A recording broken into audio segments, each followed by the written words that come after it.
first guest tonight is a Grammy-nominated musician, actor, and one-third of Jonas Brothers. His fifth solo studio album, Sunday Best, is available Friday. Please welcome back to the show our very good friend Nick Jonas, everybody!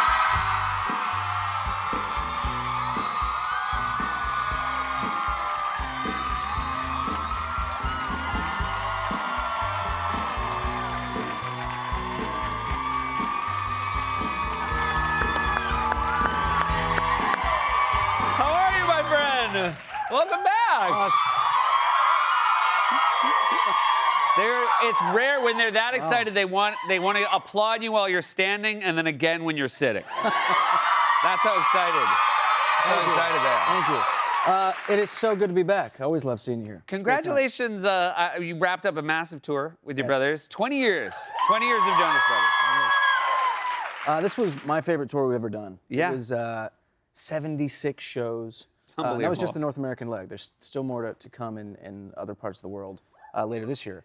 But 76, and we did this thing where we had special guests come out and perform with us, people from our past, part of our story, our journey, and then just artists that we love, and it was a great time. You guys seem very good at looking back and appreciating how wonderful this journey has been. And do you do it even more when you're on sort of an anniversary tour like that? Yeah, I mean, the 20th anniversary was last year, technically, and we wanted to commemorate it with the fans and tell the story of our journey and the family, you know, and I think we realize how rare it is to still be doing this and to have fans as supportive as our fans are through the many stages of our career. You, do you remember your first red carpet? We feel like this might be. These guys acted like you were never... Very much like... This was like, we're never going to be on another one of these. Yeah, I don't understand why our mouths were open every shot. It's very unkind. Usually the paparazzi are like, you want to get a couple where your mouths are closed. Yeah, no, they didn't care. But we actually had a whole conversation around what these poses were going to be, me and the brothers beforehand. And we said it would be really cool if we went like this every photo. Not so cool. Well, I like that you guys thought you were at the age where you thought you were coining this as a move. Yeah, we thought... Nobody ever did that before you guys came up with it. You also were inducted into the New Jersey Hall of Fame. Congratulations. How do you get word that you are an inductee into the New Jersey Hall of Fame? Well, it came by way of Eli Manning coming on stage. We did this event called Jonas Con back in March last year, which was a crazy idea that we had that we didn't think we could actually pull off. We did it out in Jersey at the American Dream Mall, and you know, thousands and thousands of people came out to celebrate this crazy 20-year ride and to kind of kick off the next chapter of the journey. We're still very young, so this is just the start to the next. Stop showing off. Yeah. But we're on stage and Eli Manning comes out, and you know we're massive Giants fans. Yeah. And he came out and said, "Hey, I've got great news for you in front of the whole crowd. You guys are going to be inducted into the New Jersey Hall of Fame," which, as three Jerseyans who take that as a real sense of pride, it was a huge moment for us. And Danny DeVito actually presented us with our honoree, and it was a cool night. I mean, long ceremony. Yeah. I will say, a lot of inductees, it turns out. DeVito, Eli Manning, and a mall, it really is everything you would want. It's Jersey. From the New Jersey experience, yeah. I would be worried, like, just knowing him as a prankster, like, if Eli Manning told me I was getting inducted to something, I would double check. There you guys are. Very nice to get inducted. You also, I mean, you know, Jonas Con at a mall makes a lot of sense because you guys did, in the early days, you would do shows at malls. Yeah. Were you, when you think back to those days, how nervous, how excited were you guys before your early shows? Well, we only performed in malls because we couldn't get booked to play real shows. Right. They're like, let's find a place where people are already there. Yeah. And then, and there was one instance in particular, we were in St. Louis, and I think Build-A-Bear Workshop booked us to play in this, you know, mall sort of like auditorium or just square or whatever. And we get there for sound check at 7 a.m. And the person that was kind of our wrangler, our handler, that was like, "Hey, just so you know, the mall walkers get here at 7:15. I'm like, what is a mall walker? Like, oh, it's a group of elderly folks that come in here and get their exercise and they walk around the mall before patrons come in. And so, sure enough, while we're sound checking, playing very loud, pop rock music, we were pissing these elderly folks off so much while they're trying to enjoy their morning stroll, unbothered.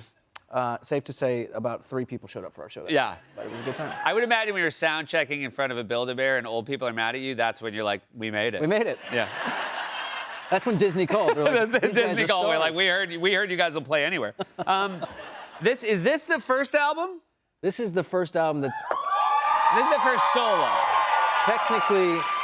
technically unreleased. Unreleased? Yeah, so I made a whole album when I was first signed at like 11 years old. And then the last song I wrote for this solo album, which never got released, was with Kevin and Joe. Got It was it. the first song we'd written together, and then they heard it at the label, and they're like, wait, there's 3 of them? And so they signed us, and this thing got shelved because of those guys. Oh, man.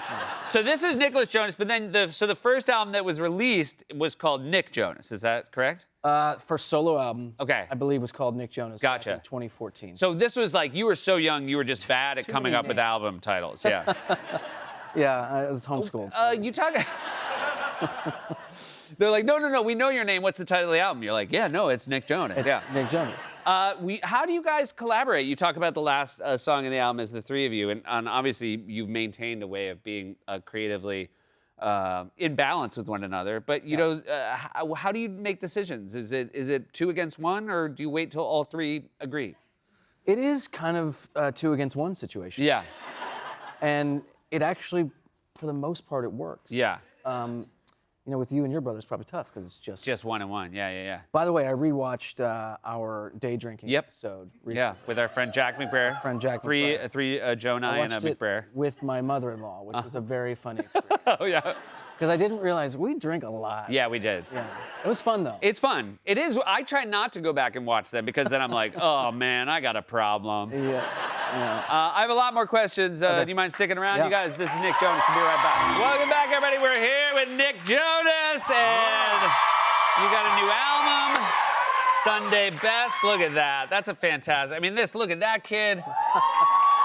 Wow. And Sunday Best. That's a very nice title. Thank you very much. What was the inspiration for these songs?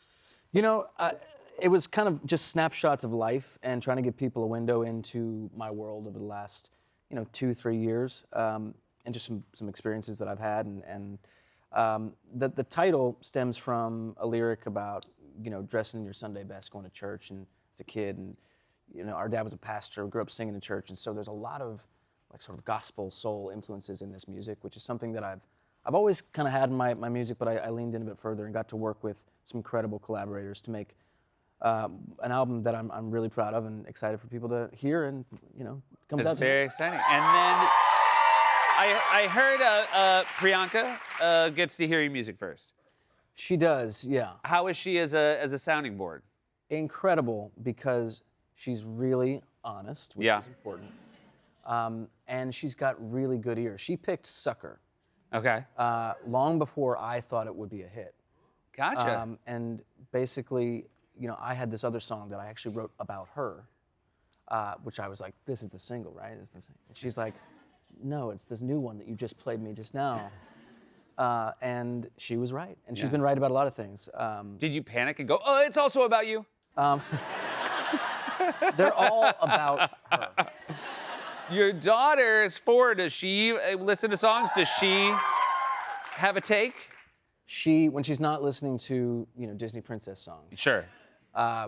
we are one of her favorite listens. Her Gotcha. favorite song of ours with the brothers is Love Me to Heaven. Okay. And then on this album, there's actually songs, the last song on the album that I wrote about her, it's called Princesses.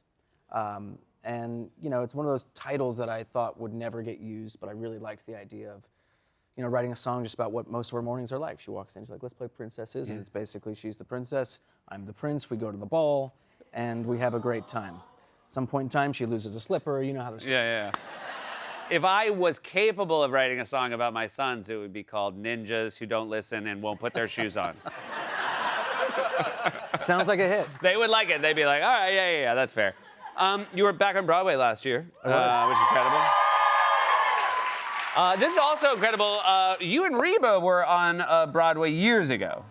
And then again together on The Voice. Yes. You talked about this incredible journey you've been on, and being able to lean on people that were there early in your career and are still around in your life. That must have been a very special thing. I mean, certainly I know her as just a person who visits this show as an incredibly sincere, wonderful lady. She's the best. Honestly, she was the first famous person I ever met. Yeah.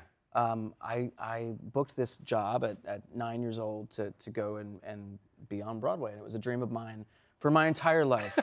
And she was so thoughtful and really generous with all of the cast, and she would have guests at every show, and it was more of the most famous people you've ever seen of or course. heard of. And it was just amazing to see how gracious she was then, and how gracious she is now. It's really incredible doing The Voice with her. I was a coach a couple years ago, and came on to sort of mentor this time, and she's just the same wonderful Reba, and that's why she is where she is today. It is. I think there is something to be said for when you're younger or at the beginning of your career, and you see somebody who is established and they are still incredibly capable of being kind. Yeah. You're like, okay, there's no excuse. Like, there's really no excuse to change. I want to finish by asking you about a digital short I recently talked with Andy Samberg and the other Lonely Island about. You guys were in a band called Property of the Queen. And I did not realize, because I was talking to these guys about it, you guys actually had songs, like fake songs that were not real. They did not have to write music for you guys. You had like 1980s power ballads ready to go. Yeah, I'm gonna go back and listen to this episode because I'm curious to know if they thought we were insane or not. No, they were big fans. Like I mean, I think also it was very rare for them to be working with people at the musical level who would say, actually, we have songs, and not be super cringe. Well, that's great to hear. It was one of my favorite things we ever got to do. Yeah. And I've actually rewatched it a few times recently, and Bill Hader is so funny as the wizard. But it was kind of a magical thing. We were on tour in Europe. We had all this downtime, and so we would just write these silly songs that were kind of in the vein of a 80s rock band. And when we sat down for that initial meeting, like they do with all the guests at SNL, they're like, hey, do you have any impressions that you can do? Yeah. Couldn't do any impressions. They're like, what about any sketch ideas? And we said, well, we'd love to do a digital short and do this band. And we played one of the songs. And Andy was like, yeah, we're doing it. Yeah. Well, I'm glad you had it. I'm glad they listened, and I'm glad they did it. And it's always so nice to see you, man. Congrats on the new album. Thank you. Thanks for being here. Nick Jonas, everybody. Sunday Best. Here it is, available tomorrow. We'll be right back with John Early, everybody.